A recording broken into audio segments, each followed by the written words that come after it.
Hello everyone, ज्ञान वाटिका tutorial में आपका स्वागत है।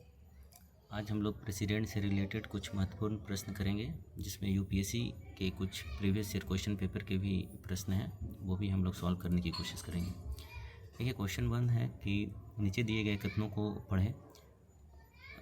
असर्शन जो दिया गया है वो लिख रहा है कि भारत का राष्ट्रपति लोकसभा का कार्यकाल समाप्त होने से पहले भंग कर सकता है, और उसका कारण है कि राष्ट्रपति प्रधानमंत्री द्वारा नेतृत्व मंत्रिमंडल की सलाह पर ऐसा करते हैं। तो असर्शन जो है वो बिल्कुल ही सही है कि भारत का राष्ट्रपति लोकसभा का कार्यकाल समाप्त होने से पहले भी इसको भंग कर सकते हैं, ये बिल्कुल सही है।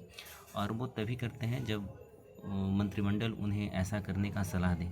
और हमें पता है कि मंत्रिमंडल के जो अध्यक्ष होते हैं वो भारत के प्रधानमंत्री कहलाते हैं। अगर मंत्रिमंडल अगर कहता है कि लोकसभा का कार्यकाल भंग कर देना चाहिए तो राष्ट्रपति ऐसा कर देते हैं। तो ए और आर दोनों सत्य है, और आर ए का सही कारण भी, इसलिए ऑप्शन ए सही होगा।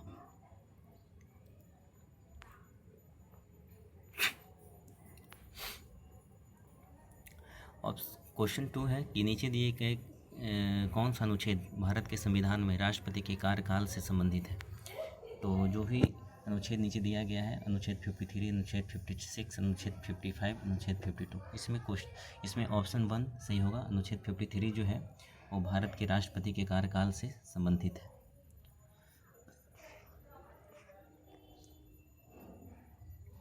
भारत के राष्ट्रपति के महाभियोग की प्रक्रिया है, यह एक न्यायिक प्रक्रिया है, अर्धन्यायिक प्रक्रिया है, विधायी प्रक्रिया है या कार्यकारी प्रक्रिया है। तो ऑप्शन 2 इसमें सही है, अर्धन्यायिक प्रक्रिया है, जिसे क्वासी जुडिशियल प्रोसीजर भी कहते हैं।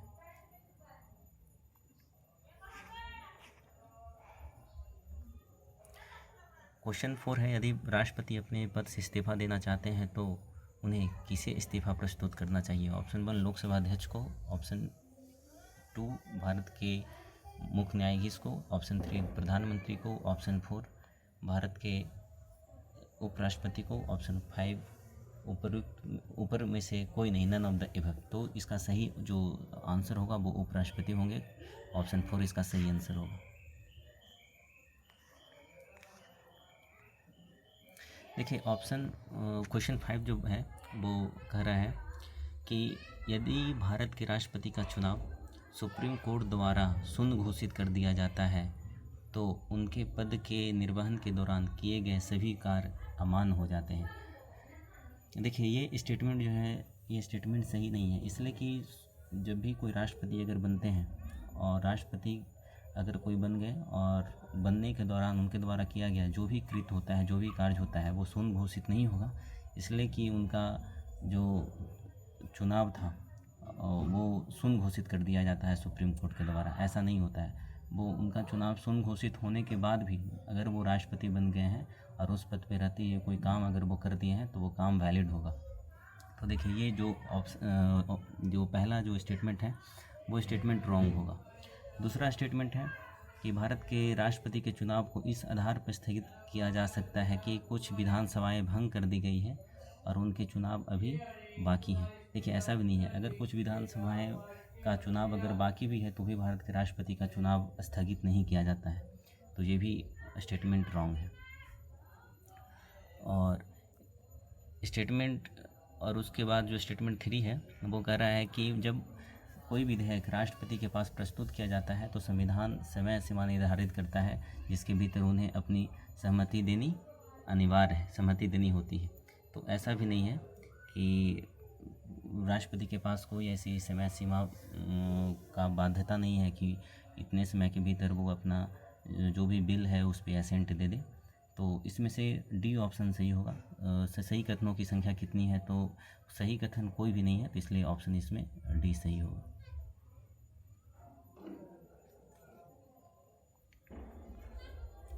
देखिए, क्वेश्चन नंबर 6 है कि भारत के संविधान मंत्रियों को 4 श्रेणियों में वर्गीकृत करता है। कैबिनेट मंत्री, स्वतंत्र प्रभार के राज्य मंत्री, राज्य मंत्री और उप मंत्री।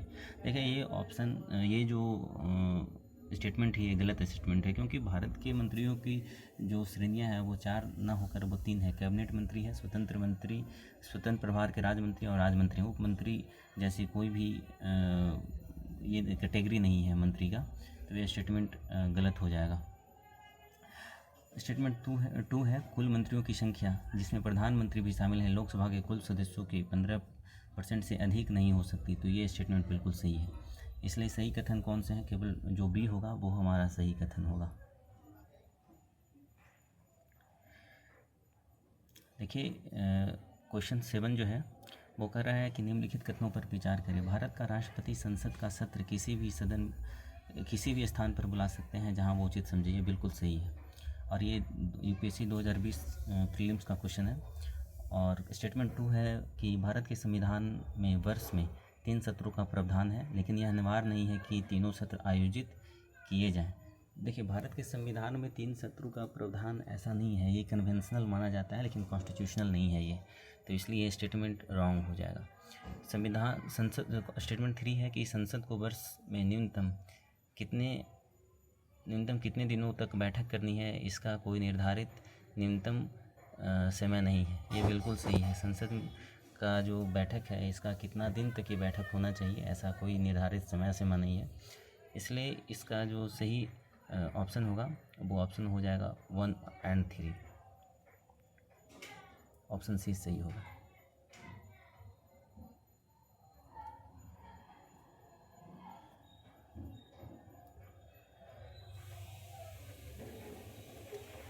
देखिए स्टेटमेंट 8 जो क्वेश्चन नंबर 8 जो है वो हम लोग देखते हैं। वो है कि भारत के राष्ट्रपति के चुनाव के संदर्भ में निम्नलिखित कथनों पर विचार कीजिए। और ये जो क्वेश्चन है यूपीएससी सीएसई 2018 प्रीलिम्स का क्वेश्चन है कि प्रत्येक विधानसभा के वोट का मूल्य राज्य में भिन्न भिन्न होता है। अलग अलग राज्यों के जो एमएलए होते हैं उनके जो सभी राज्यों के एमएलए का जो वोट का मूल्य होता है वो अलग होता है।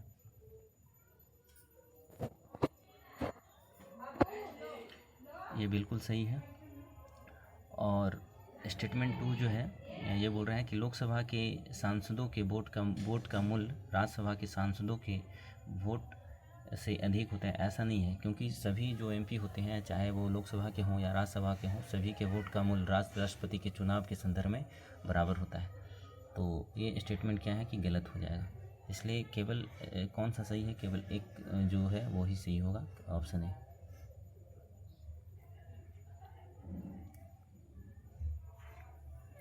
देखिए हम लोग क्वेश्चन 9 करते हैं कि, और ये 2018 प्रीलिम्स का क्वेश्चन है कि फर्स्ट स्टेटमेंट है किसी राज्य के राज्यपाल के खिलाफ उनके कार्यकाल के दौरान किसी भी न्यायालय में आपराधिक कार्रवाई नहीं की जाएगी।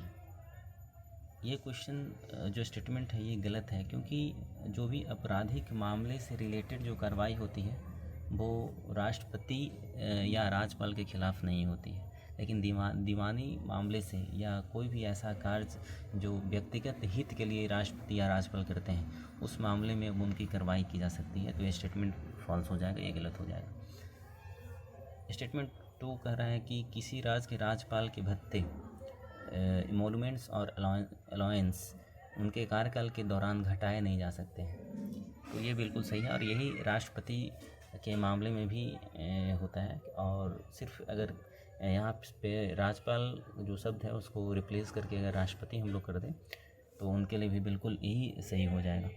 तो यहाँ पे सिर्फ स्टेटमेंट केवल 2 ही सही होगा, जो ऑप्शन बी सही है।